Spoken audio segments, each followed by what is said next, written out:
Welcome friends to my channel जादुई maths by dear ma'am by जादुई मैथर्स। कैसे हैं आप सभी? आई होप आप सभी अच्छे होंगे और इन्जॉय करते हुए पढ़ाई कर रहे होंगे और कुछ अब आप भी सीख गए होंगे हमारे जादुई ट्रिक्स, है ना। और आप ऐसे ही मैथ्स का एग्ज़ाम अच्छे से जादुई मेथड से दे के आते होंगे और अच्छे से क्या कहते हैं करते होंगे हर एग्ज़ाम को क्लियर। ठीक है, चलिए अब बढ़ते वीडियो में आगे। ठीक है, आज का हमारा टॉपिक है, जैसे कि आप देख रहे हैं, आज का हमारा टॉपिक है profit and loss. Profit and loss क्या होता है? जैसे कि हम सभी जानते हैं कि प्रॉफिट और लॉस को हिंदी में कहते हैं लाभ और हानि। आप सभी जानते होंगे कि क्या कहते हैं, लाभ हानि से अच्छे तरह से वाकिफ़ होंगे कि लाभ क्या है। जब हमें कोई फ़ायदा होता है, जब हम किसी चीज़ को बेचते हैं या फिर किसी चीज़ को खरीदते हैं, तो उसमें जो मतलब हमें अगर कम में मिल गया जब तो क्या कहते हैं लाभ हो गया, और ज़्यादा में मिला तो क्या कहते हैं हानि हो गया, है ना। लाभ हानि वही हो रहा है। जैसे कि क्या कहते हैं, आज हम 5 रुपये का पेन खरीदे और 10 रुपये में बेचे तो 5 रुपये में प्रॉफिट हो गया। और अगर 5 रुपये में खरीदे और 2 रुपये में हमें किसी कारणवश बेचना पड़ा तो वो लॉस हो गया, है ना। तो आज इसी का हम क्या कहते हैं अच्छे से क्लियर करेंगे, प्रॉफिट और लॉस को कैसे पढ़ेंगे और कैसे इसको सॉल्व करेंगे विद इन द टाइम। तो आज पहले हम लोग इसको क्लियर कर लेते कि ये सब होता क्या है। ठीक है, कॉस्ट प्राइस क्या है, सेलिंग प्राइस क्या है, प्रॉफिट क्या है, सारा कुछ। तो देखिए, सीबीएसई वाले बच्चे ऐसे इंग्लिश में लिखेंगे और हिंदी मीडियम के बच्चे हिंदी में लिखेंगे। तो सबसे पहले देखिए प्रॉफिट एंड लॉस, जिसको लाभ हानि कहेंगे। कॉस्ट प्राइस क्या होता है? कॉस्ट प्राइस को हम शॉर्टकट में सीपी कहते हैं। देखिए यहाँ मैंने लिख दिया है सीपी, मैंने पहले से ये नोट करके लिखा है, रख दिया है ताकि आप लोगों को टाइम जो है सब बर्बाद ना हो और मैं फटाफट पढ़ाती जाऊँ और वीडियो ज़्यादा लॉन्ग ना हो। ठीक है, चलिए आगे बढ़ते हैं। कॉस्ट प्राइस को हिंदी में कहते हैं क्रय मूल्य, यानी जिस रेट पे आपको जो है सामान खरीदते हैं, है ना। कुछ जब आप दुकान जाइएगा तो आप कोई सामान खरीदते हैं ना, तो जिस रेट पे आप किसी वस्तु को खरीदते हैं उसे हम क्या कहते हैं, कॉस्ट प्राइस कहते हैं। और इसी को इंग्लिश में सीपी कॉस्ट प्राइस कहते हैं और शॉर्ट फॉर्म में सीपी, और हिंदी में क्रय मूल्य कहते हैं। ठीक है, अब सेलिंग प्राइस क्या है मैम? आप कहिएगा सेलिंग प्राइस क्या है? जिस मूल्य पर हम अपने किसी वस्तु को बेचते हैं, जैसे कि 5 में खरीदे 10 में बेचे, तो वो 10 रुपया जो है ना उसका सेलिंग प्राइस हो गया, यानी बिकने वाला प्राइस। तो उसी को हम सेलिंग प्राइस कहते हैं, जिसको हिंदी में हम विक्रय मूल्य कहते हैं और इंग्लिश में सेलिंग प्राइस और शॉर्ट फॉर्म में एसपी कहते हैं। देखिए यहाँ मैंने लिख दिया, नोट है, नोट कर लीजिएगा। ठीक है, तो इसका हम डिफिनीशन कहेंगे। देखिए कैसे, कॉस्ट प्राइस का the price at which the article is purchased abbreviated called as cost price. Selling price का क्या लिखेंगे? The price at which article is sold abbreviated is called as SP, यानी सेलिंग प्राइस। जिस पे बेचा गया selling price, जिस पे खरीदा गया वो कॉस्ट प्राइस, क्रय मूल्य, और जो बेचा गया वो विक्रय मूल्य। तो देखिए अब आप कहेंगे कि कैसे हम समझेंगे कि क्या कहते हैं लॉस हुआ कि प्रॉफिट। देखिए प्रॉफिट अगर होगा, अगर मान लीजिए विक्रय मूल्य बड़ा है क्रय मूल्य से, यानी जितना में बेचे वो अगर ज़्यादा है जितना में खरीदे थे, तो डेफिनेटली प्रॉफिट हुआ है आपका।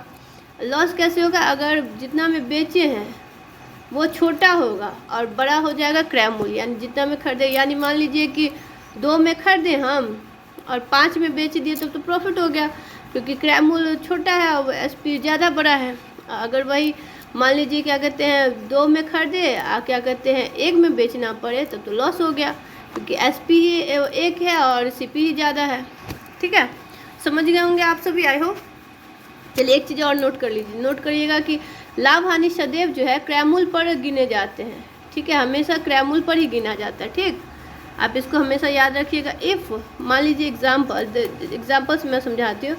अगर मान लीजिए सीपी कोई सेलिंग मतलब कॉस्ट प्राइस यानी क्रय मूल्य जो है एक्स दिया हुआ है और एसपी जो है नहीं प्रॉफिट जो है 20% दिया, तो एसपी हम क्या लिखेंगे? यानी क्रय मूल्य आपका एक्स है और लाभ 20% दिया है, तो हमेशा क्रय मूल्य मतलब ये जो है प्रॉफिट लॉस हमेशा क्रय मूल्य पे ही आता है। तो देखिए एसपी बराबर क्या हो जाए, एक्स का 120, यानी 100 वो हो गया, 20% ये 120, तो एक्स इंटू 120/100 ऐसे करके सॉल्व कर लेंगे। Is that clear? बोलिए क्लियर मैम।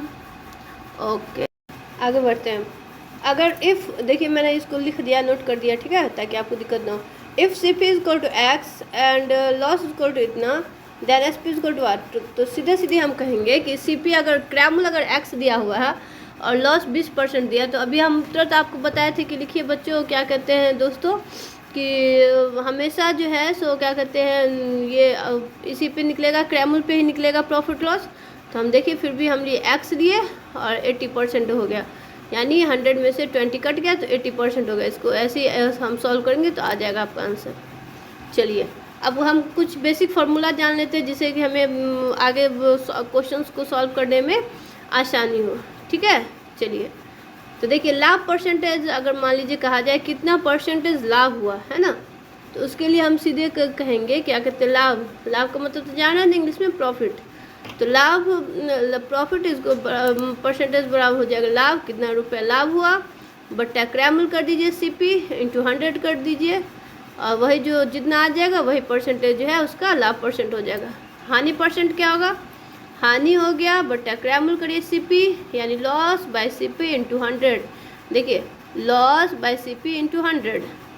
अब प्रॉफिट कैसे निकालेंगे, प्रॉफिट अगर निकालना है तो एसपी यानी सेलिंग प्राइस यानी विक्रय मूल्य माइनस क्रय मूल्य सीपी कॉस्ट प्राइस। ठीक है, विक्रय मूल्य में से अगर कॉस्ट प्राइस को घटा लेंगे तो प्रॉफिट आ जाएगा। लॉस कैसे है, क्रय मूल्य में से विक्रय मूल्य घटा लेंगे यानी कॉस्ट प्राइस में से सेलिंग प्राइस घटा लेंगे, आपका आंसर आ जाए कितना लॉस हुआ।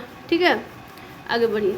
चलिए अब है कि विक्रय मूल्य कैसे निकालेंगे। विक्रय मूल्य निकालने के लिए क्या करेंगे, 100 प्लस पी प्रॉफिट यानी जितना लाभ हुआ बाय 100 इंटू सी पी यानी 100 प्लस प्रॉफिट बट्टा 100 इंटू कॉस्ट प्राइस यानी क्रय मूल्य, तो आपका विक्रय मूल्य आ जाएगा। अब विक्रय मूल्य अगर क्या कहते हैं लॉस में अगर दिया हुआ तो कैसे निकालेंगे, 100 minus loss by 100 into C P, फिर से सी पी आएगा। ठीक, ऐसे देखिए क्रय मूल्य का क्या हो जाएगा, क्रय मूल्य अगर निकालना होगा तो क्रय मूल्य कॉस्ट प्राइस को सीपी को कैसे निकालेंगे, 100 बट्टा 100 प्लस गेन यानी प्रॉफिट इंटू एसपी। गेन भी लिख सकते हैं आप, इसको प्रॉफिट भी कह सकते हैं, इसको लाभ भी कह सकते हैं, आपकी जो इच्छा हो वो आप कह सकते हैं। ठीक है, चलिए आगे बढ़। चलिए अगर क्रय मूल्य निकालना हो, लॉस दिया हुआ हो, एसपी दिया हो तो कैसे निकालेंगे, देखिए क्रय मूल्य इसको तो क्या हो जाएगा 100 बाय 100 माइनस लॉस यानी हानि इंटू एसपी यानी विक्रय मूल्य या फिर सेलिंग प्राइस, इंग्लिश में सेलिंग प्राइस कह सकते हैं। ठीक है, ऐसे इसी फार्मूला सबको याद रखिए और देखिए आपका आंसर जो है फटाक से आएगा और आपको कभी कोई दिक्कत नहीं होगी बनाने में। एक चीज़ और हमेशा याद रखिए, डिस्काउंट जो है ना हमेशा जो है अंकित मूल्य पे मिलता है। ठीक है, डिस्काउंट जो है हमेशा अंकित मूल्य पे मिलता है। अब देखिए कुछ एग्जाम्पल मैं दे रहा हूँ, ये सब फार्मूला आपको याद रखना है हमेशा, तो तभी आप जादू कर पाएंगे। नहीं फार्मूला नहीं याद है तो कोई जादू नहीं हो पाएगा। फिर बाद में मत कहिएगा कि मैंने क्वेश्चन देखा मुझसे नहीं बना, ये आपको रिमेंबर रहनी चाहिए तभी आप कर पाएंगे। ओके, चलिए आगे बढ़ते हैं। अब हम कुछ एग्जाम्पल लेते हैं जो कि हर साल मत आते हैं परीक्षा में, और हर साल कोई भी एग्ज़ाम हो, चाहे बीएड हो, चाहे एंट्रेंस एग्ज़ाम हो, चाहे एसएससी हो, सीजीएल हो, या फिर क्या कहते हैं रेलवे का हो, बैंक का हो, चाहे कि बोर्ड का एग्ज़ाम हो, मैट्रिक बोर्ड हो, इंटर बोर्ड हो, कोई भी बोर्ड एग्ज़ाम हो, किसी टाइप के एग्ज़ाम में जो है सो ये आता है ये क्वेश्चन। और इस बार भी यूपी बोर्ड में मैं क्या कहते हैं बच्चों ने बताया था कि ये क्वेश्चन आया था। चलिए अब देखिए ये क्वेश्चन जो है, एक व्यक्ति ने अपने 2 घोड़ों में से प्रत्येक को इतना में बेचकर एक पर 16% लाभ तथा दूसरे पर 60% हानि उठाता है, पूरे लेन देन में उसे कितना परसेंट लाभ या हानि हुई। यानी एक व्यक्ति जो है 2 घोड़ा था उसके पास, वो इतना में बेचा, ये जो है लिखा हुआ अंक 107-80 जो है ना इतना में बेचकर एक पे जो है 16% लाभ कमाया, दूसरे पे जो है 16% हानि उठाता है, तो पूरे लेन देन में उसको कितना परसेंटेज लाभ हुआ या फिर हानि हुई वो बताना है। ऐसे प्रश्नों में जानते हैं हमेशा जो है आप एक अटूट सत्य है कि ऐसे प्रश्नों में हमेशा जो है हानि ही होती है, क्योंकि विक्रय मूल्य जो है ना यहाँ पे अस्तित्वहीन होता है। ये आप नोट रखिएगा, याद रखिएगा, हमेशा हानि ही, आँख मार के टिक मार देना हानि वाले में। ठीक है, और देखिए फार्मूला इसका क्या हो जाएगा, कॉमन प्रॉफिट या फिर लॉस। कॉमन जो होगा जैसे 16% है ना लाभ और 16% हानि है, तो वही हो गया कॉमन। तो कॉमन लिख देंगे कितना है बाय 10 कर देंगे। ठीक है, इसका होल स्क्वायर कर देंगे, तो 16 बाय 10 का होल स्क्वायर कर दिए तो 256 आया, बाय 10 कर दिए तो 10 है तो 1 पॉइंट हो जाएगा। बस यही बोल दीजिएगा कि मैम ये आपका आंसर आ गया। ओके, क्लियर है, समझ में आ रही है, क्लियर होनी भी चाहिए, ठीक है। ओके चलिए अब टाइप 2 क्वेश्चंस पे हम लोग जाते हैं। टाइप 2 देखिए क्या कहता है। ये भी क्वेश्चन जो है वेरी वेरी इंपॉर्टेंट है, इसलिए मैंने इसे VVI क्वेश्चन कर दिया। और क्या कहते हैं, ये हर साल आता है, हर एग्ज़ाम में आया है और आता ही रहेगा। ये मत सोचिए कि आ गया तो आ गया, अब नहीं आएगा, आता ही है और आता ही रहेगा। ये जो क्वेश्चन है ना, ये भी क्वेश्चन VVI है और ये हर साल आया है, हर साल आएगा और आता ही रहेगा, ठीक है। ये मत सोचिए कि ये क्वेश्चन आ गया है तो अब नहीं आएगा, वेरी वेरी इंपॉर्टेंट है। ये 2 क्वेश्चन जो है ना लाभ हानि से पूछा ही जाता है हर एग्ज़ाम में, चाहे UPSC BPSC SSC CGL या बिहार SSC हो या बिहार का कोई एग्ज़ाम हो, कोई एग्ज़ाम इसे छुटा नहीं है, चाहे इंट्रेंस एग्ज़ाम लिया जाए, सब में ये आया है। तो देखिए आपको कहा जाएगा क्या, जो देखिए यदि कोई शॉपकीपर अपने वस्तुओं के क्रय मूल्य पर बेचे, तो वस्तु जो है क्रय मूल्य पर बेचता है, परंतु जितना में बेचता है उसी पे बेचता है, कोई मतलब एक्स्ट्रा नहीं ले रहा है, परंतु त्रुटिपूर्ण बाट का प्रयोग करता है। यानी कि देखते हैं कभी कभी जो त्रुटिपूर्ण बाट मतलब समझते हैं, आप लीजिएगा कि 500 ग्राम मछली या फिर 500 ग्राम क्या कहते हैं चावल, और आपको जो है सो नापने वाला जो होता है बाट उसका क्या कहते हैं 250 ग्राम का डाल देगा और कहेगा आपका हो गया।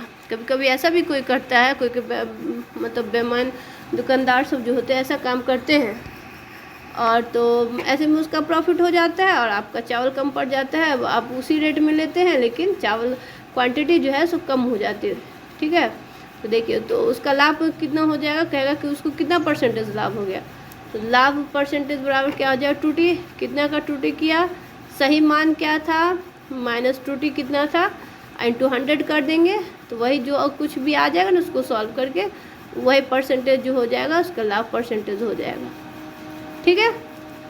तो दोस्तों कैसी लगी आपको हमारी वीडियो, ऐसी वीडियो को देखते रहें, हमारे चैनल को लाइक, देखिए हमारे चैनल जादुई maths by dear ma'am by जादुई मेथड्स, हमारे चैनल को लाइक सब्सक्राइब और शेयर करें, अदर चैनल पे फॉलो करें और प्रेस बेल आइकन वहाँ होगा ना उसको प्रेस करें और हमारे चैनल पे बने रहें और लाइक करते रहें, ताकि हमें भी मोटिवेशंस की ज़रूरत है, ताकि हम मोटिवेट हो सके और अच्छे से आप लोगों तक वीडियो को पहुंचा सके और बना सके, ठीक है। Thank you for watching, okay. चलिए ऐसे बने रहे हमारे चैनल पे।